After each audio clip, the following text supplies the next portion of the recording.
Happy New Year. Happy New Year.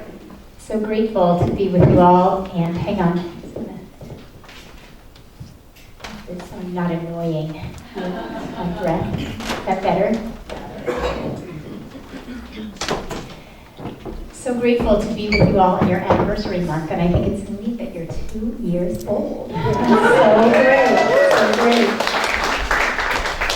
It takes a lot of courage to follow a vision. So it's for those of us who have had a vision in our life and then go on that journey to manifesting that vision, you know what courage it takes. And I can speak for myself how many times perhaps I wanted to give up along the way. And so to see this manifest in a place that we can all gather, very, very grateful to be here. I'm grateful to be here with my Agape tribe, so that's kind of cool. For those of you who have been to Agape, Reverend Michael sends his love. And before I jump in and dive in, I have to say thank you. The band, amazing, yeah. When you all were playing and we were walking in, and I felt some, I'm originally from New Orleans, so I felt some New Orleans vibe there. I felt like my Jewish roots there, so I felt very right at home, all in one place. So that's awesome to have great music. Wherever we have great music, we need to be very grateful. So thank you, and thank you, Ray. I definitely requested, asked that he play that song over and over as one of my favorite songs of his. And my husband is also an inspirational singer-songwriter, so when I told him, I asked Ray if he would play over and over, he was like, babe. Sometimes I ask him for requests, and he's like, yes, I will absolutely play what you'd like, and I have my own ideas of what I like to sing, so I don't know if Ray had any other ideas of what he wanted to sing today, but I am very grateful that he was so gracious, right? Such an inspired song, and that's what I'm here to share about this morning, being inspired and living an inspired new year. So I'm interested, I'm curious, I'm wondering, did any of you walk in this morning? Do you have intentions for yourself for this new year? Anybody have intentions? Raise your hand. Anybody have intentions this year about perhaps an area of your life that you'd like to connect more deeply with, or an area of your life that you'd really like to see emerge in a more expanded way? Yes? Anyone come in just with something calling them, going, okay, this year is my year. This time is my time. Yes? So I'm here to remind us all that all things are possible for ourselves this year. So can you say this after me? All things are possible for my life. All things are possible for my life. All things are possible for my life now. All things are possible for my life now. Will you turn to a neighbor and will you say that to your neighbor? All things are possible for my life now. Will you say to your neighbor this time, all things are possible for your life now. All things are possible for your life now. And will you say with me, all things are possible for our life now. All things are possible for our life now. We're going to claim that today, yes? Yes. That we leave here different than when we walked in this morning, yes? Yes. Okay. So a few months ago, my son, last spring, I chaperoned a class trip of my sons to the Sequoias.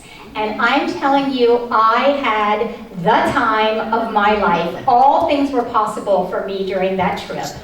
First of all, for any of you who have been to the Sequoias, you know that the utter, gorgeous, stunning nature of being with those huge redwood ancient trees is amazing within itself, yes? And then I got to be privy to a class of 12-year-olds to see what in the world is important to a 12-year-old. Got to be a fly on the wall, and I learned a lot about being 12. I tell you, I did. I had the time of my life.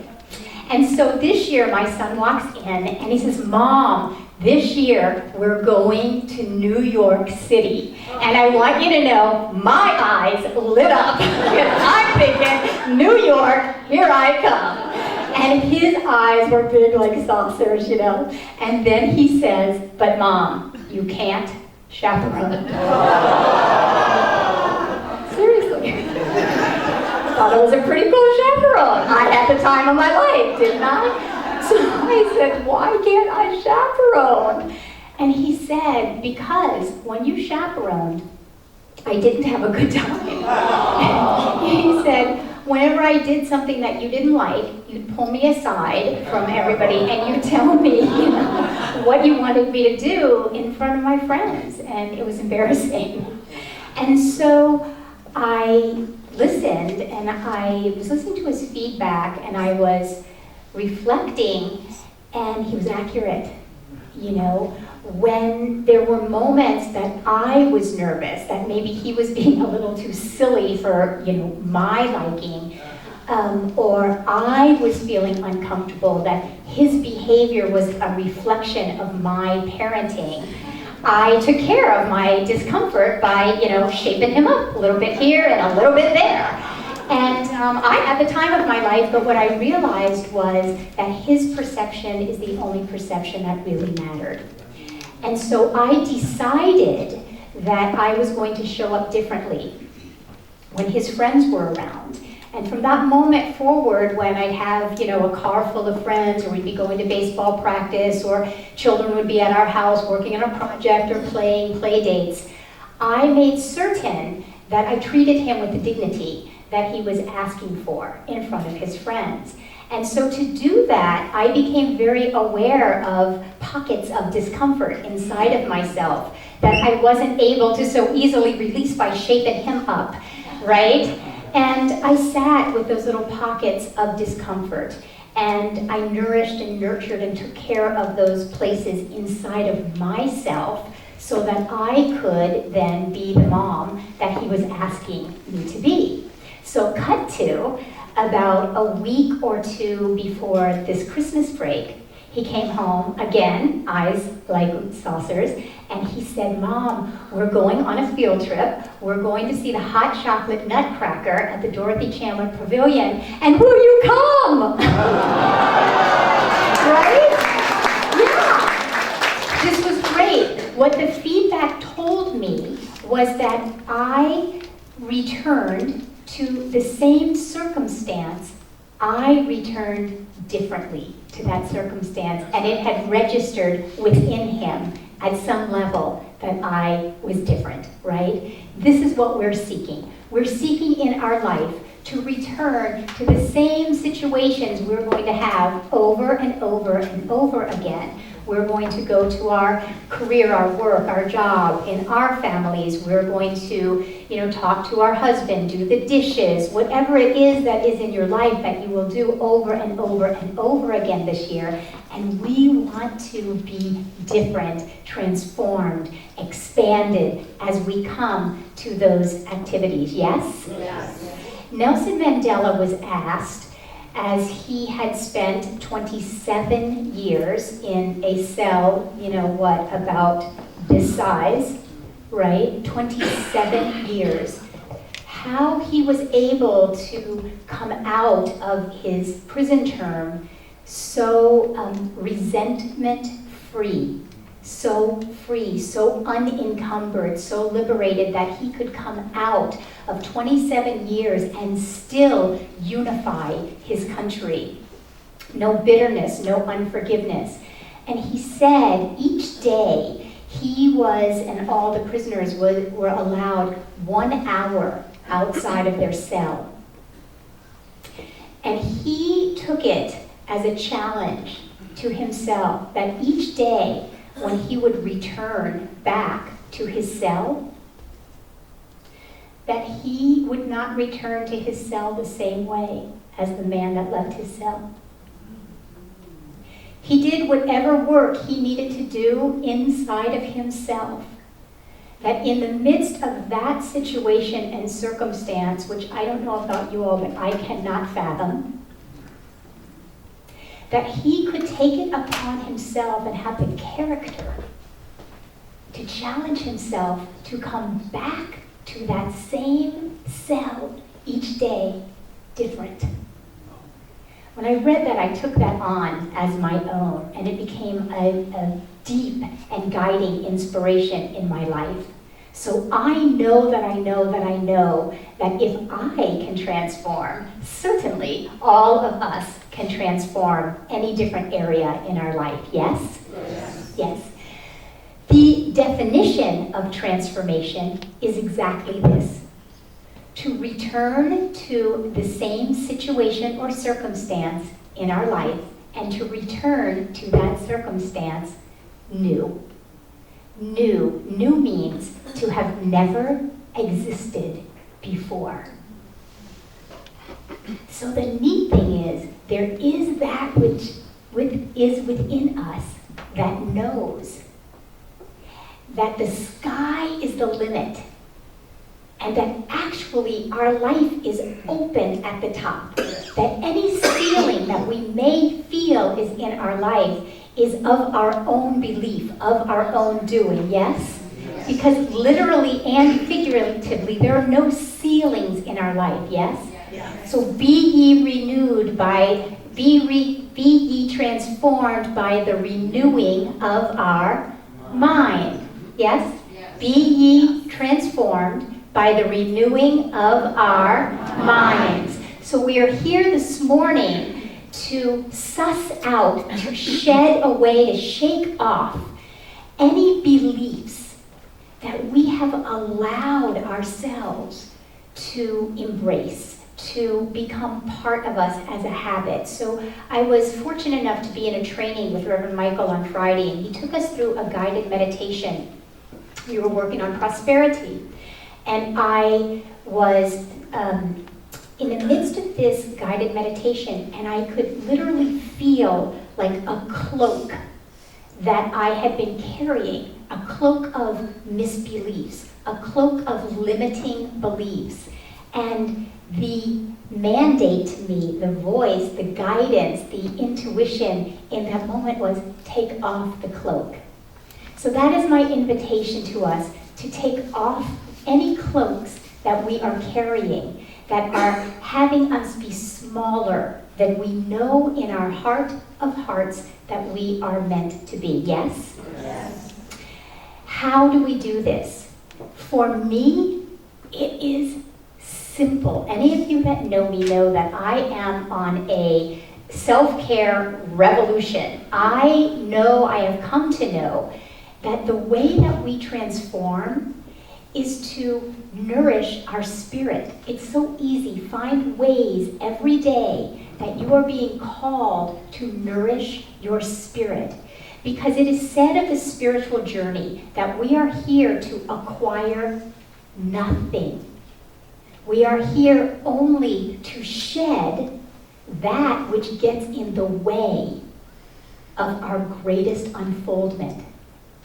So how do we shed? There's also a Sufi saying that says, be in this world, but not of this world. Be in this world, but not of this world. So how do we do this? We connect with anything that transcends us, that takes us out of this world. It can be as simple as listening to Ray Davis's song over and over again, over and over again. I'm serious. It is finding the thing that your soul is calling for to be fed. It can be calling a girlfriend or a friend and having a real heart-to-heart conversation that feeds you, a connection with someone. Because the time of that conversation will then expand. It takes you out of time, and then it feeds you into whatever your intention is, yes? Yes. Yesterday, this evening, we're having a gathering at my home with some friends, and yesterday would be the day that I'd be cleaning my house, going to the market, and preparing the food and everything. And yesterday, my husband and I just realized we needed to do nothing. And so do you know what we did yesterday? We gave ourselves permission not to shop, not to clean, and literally I was lying on my very comfortable sofa, a couch that I tease that my dogs enjoy far more often than I enjoy. So I was literally laying horizontal on my sofa looking at my beautiful Christmas tree, which is so hard for me to take down. So I'm looking at this beautiful Christmas tree, fire in the fireplace, doing nothing. And do you know what happened? In the midst of that, I wrote a book a little bit ago for moms, and my agent and I have been tossing back and forth titles. We haven't landed upon a title, and in the midst of doing nothing, a title came to me from my book. Yeah? It's going to be called Heart of the Family, and crazy enough, that book title has not been taken, so nobody write that book wrong. So I want to take just one moment for us to practice. I'd like you to just take a moment, turn within, gently close your eyes, and let's call forward in your own life what it is that you are seeking to call forward this year, or better yet, what is calling you this year? What is this going to be your year for? Your year. And just right now, just take a moment to listen. What is calling you?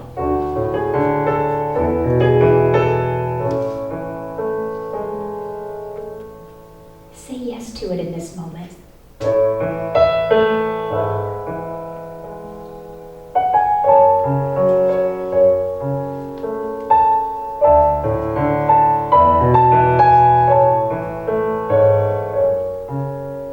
And now, just at that place, what does it need to be nourished? What does it need to be fed? Something as simple as connecting with a friend, painting, spending more time in nature, taking a class here, reading something inspirational.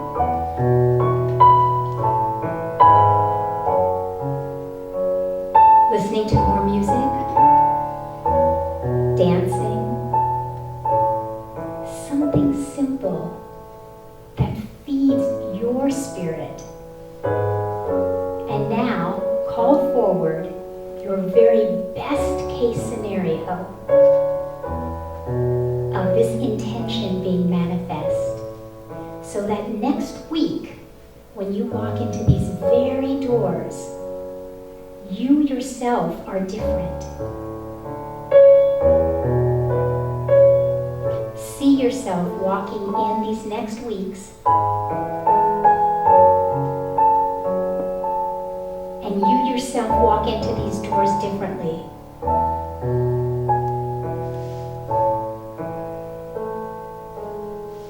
And whenever you're ready, just gently open your eyes. Did everyone get a sense of this, a feeling of something that you can move towards during this week, so that this time together this morning expands for you, and throughout your week you can remember this morning and keep it in your Wednesdays and your Friday afternoons, and feed your spirit so that next Sunday when you come in different. Has everybody sort of gotten into that neighborhood? Yes? So then we're going to do a little repeating again, and then we're going to close. I'm going to go first, you're going to repeat. It's a thing that Ray taught you. All things are possible for my life. All things are possible for my life.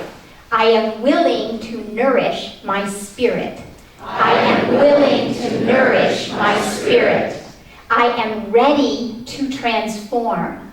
I am ready to transform. I am transforming now. I am transforming now. All things are possible for my life. All things are possible for my life. Let's stand up. All things are possible for my life. All things are possible For my life. One more time. All things are possible for my life. All things are possible for my life. All things are possible for our life. All things are possible for our life. One more time. All things are possible for our life. All things are possible for our life. I am here to shine. I am here to shine. I am here to shine. I am here to shine. We are here to shine. We are here to shine. One more time all together. We are here to shine.